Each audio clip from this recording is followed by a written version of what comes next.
कापसाचा रंग कोणता असं विचारल्याच्या नंतर उत्तर पांढरा असंच येतं।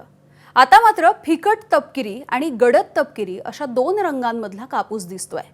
नागपूरच्या केंद्रीय कापूस संशोधन केंद्रानं वैदेही एक हे वाण विकसित केलंय आणि यामध्ये दोन रंगांचा कापूस उगवणं हे शक्य होत आहे।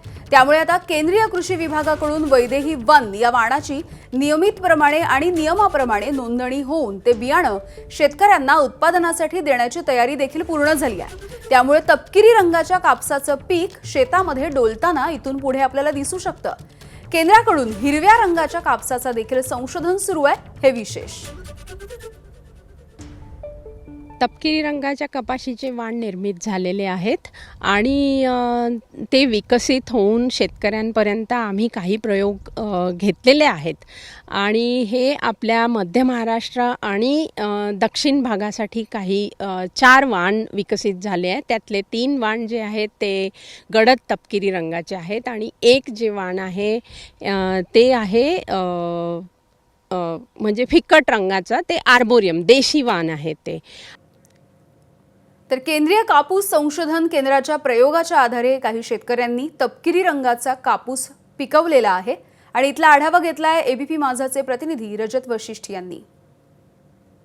केंद्रीय कापूस संशोधन संस्था कापसाच्या वेगवेगळ्या प्रजाती आणि वाणांबद्दल संशोधन करत असते आणि गेल्या अनेक वर्षांच्या संशोधनानंतर केंद्रीय कापूस संशोधन संस्थेनं एक रंगीत कापसाचा वाण जो आहे तो विकसित केलेला आहे। दृश्यांमध्ये तुम्ही पाहू शकता की हा तपकिरी रंगाचा वैदेही नावाचा कापसाचा वाण आहे आणि तपकिरी रंगाचा हा जो कापसाचा वाण जो आहे तो सर्वच जे काही टेस्ट आहेत त्याच्यामध्ये यशस्वी ठरलेला आहे।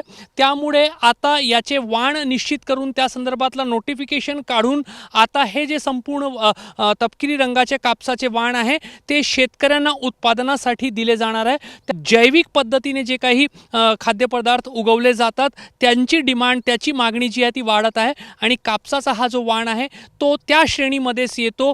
पूर्णपणे जैविक पद्धतीने याचा उत्पादन जो आहे तो केला जात आहे। सध्या आम्ही नागपूरच्या कापूस केंद्रीय कापूस संशोधन संस्थेच्या या शेतावर आहोत आणि या ठिकाणी कापसाचा हा वैदेही वाण जो आहे तपकिरी रंगाचा तो उगवलेला आपल्याला पाहायला मिळत आहे। गेले अनेक महिने या केंद्राच्या माध्यमातून मध्य भारत आणि दक्षिण भारतातल्या काही निवडक शेतकऱ्यांच्या शेतावरही याचं उत्पादन घेण्यात आलेलं आहे आणि सर्व टेस्टमध्ये हा जो वाण आहे तो यशस्वी ठरल्यामुळे लवकरच शेतकऱ्यांच्या हाती हा वाण सोपवला जाणार आहे। कॅमेरामॅन अतुल हिरडेसह रजत वशिष्ठ, एबीपी माझा, नागपूर। एबीपी माझा, उघडा डोळे बघा नीट।